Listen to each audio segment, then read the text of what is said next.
Morning, Saturday morning. Bloody hell. How two different days can be different. It was cold and still and dry. This morning it's cold, windy and bloody wet. So there's water going in our barley, what we use for our milling. Bloody drill was exposed and it's bloody got some corn left in it, so that's piss wet through. It's just horrible. So we're sort of giving everything a right good bedding and feed, and then we're on the phone. We were going to do some jobs on our shed, but bollocks to that. He's putting some bales up here, so you know, so just protect that barley. Christ, it's sleeting now. Look at it, bloody horrible. But pigs are lovely and toasty in the back. In fact, as soon as I come over the shed, into the shed, you can feel the warmth. I mean, there's that much of a depth of muck that it's giving off a lot of heat now. It's like a big electric blanket for her. Yeah, Wednesday we've been told. Well, Wednesday, Thursday, wagging after wagging, clearing us out. So a big muck out and refill the week after.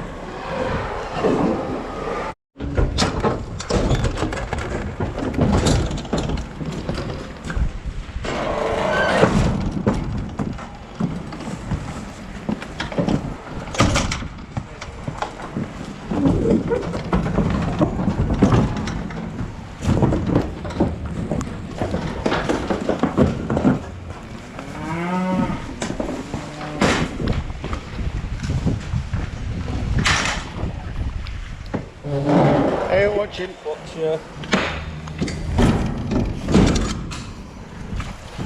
horrible things them, aren't they? Oh, you've got something on you.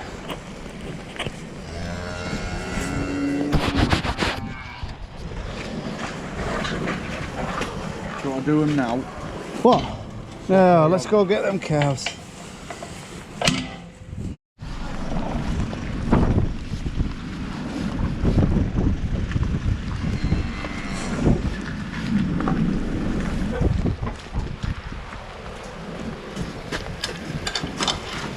Has one gone? Oh no.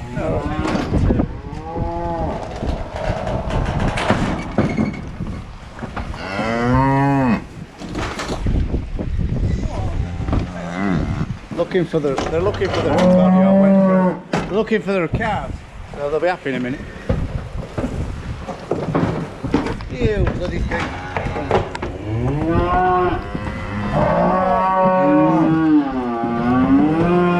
Loaded up. Come on, groovy guy. Hey, steady lad, steady. Well, it's your own bloody Christ. Hey.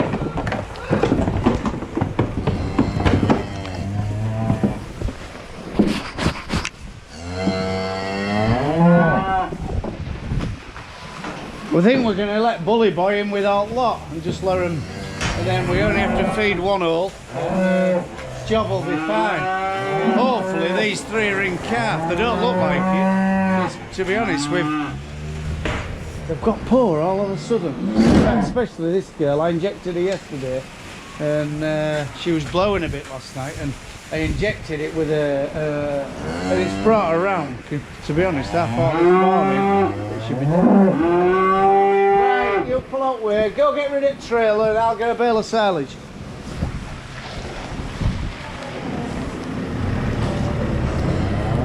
Take it into the field, Oliver.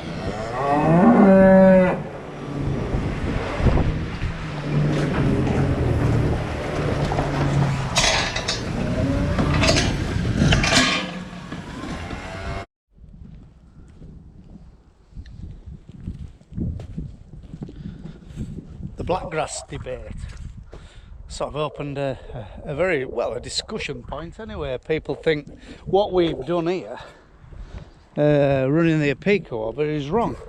We should have sprayed off. We're making our problem worse. Well, I don't agree with them, I really don't, because that's what we had.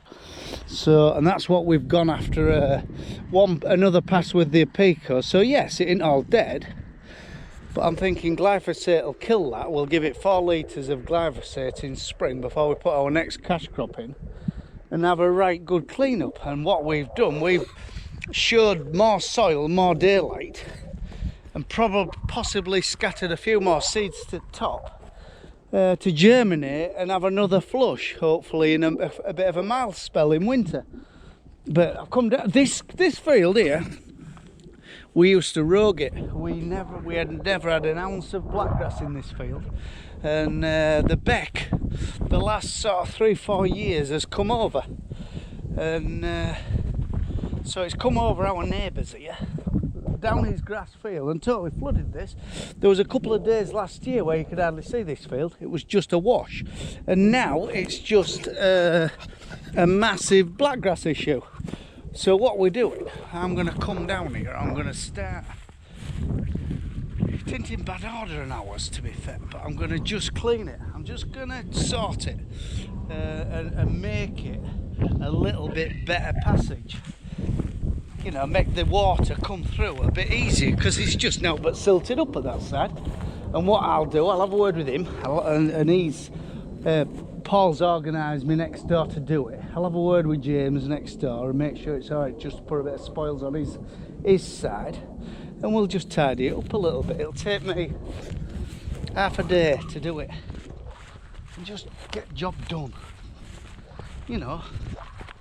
It's gonna, last year on now, the council houses which are at top of this bit of water, they're flooded, so it must help them. It's just, I don't know, I can't understand why the Environment Agency aren't doing this, because it won't take long to do, and it's not disruptive to, especially at this time of year, to anything going on in that water.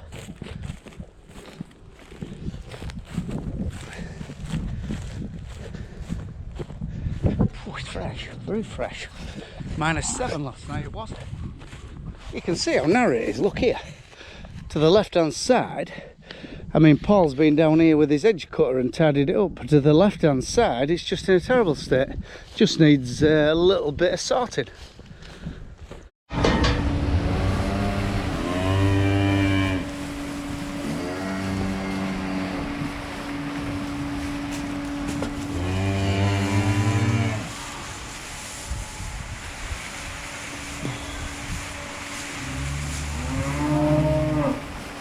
We designed this gate so we can climb through it, as long as I don't get any fatter. You know, so if we let Bull in, you can just shuttle through and shut it in, you see. But I reckon these lot would nearly climb through it. So it's not a place for calves.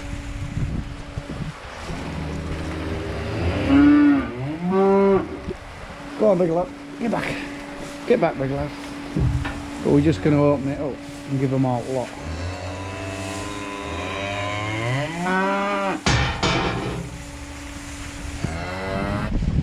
I don't know what you can hear, because bloody hell, it's blowing a gale. But this pen here was designed for like big heads for a bull, not for these little calves, because they could.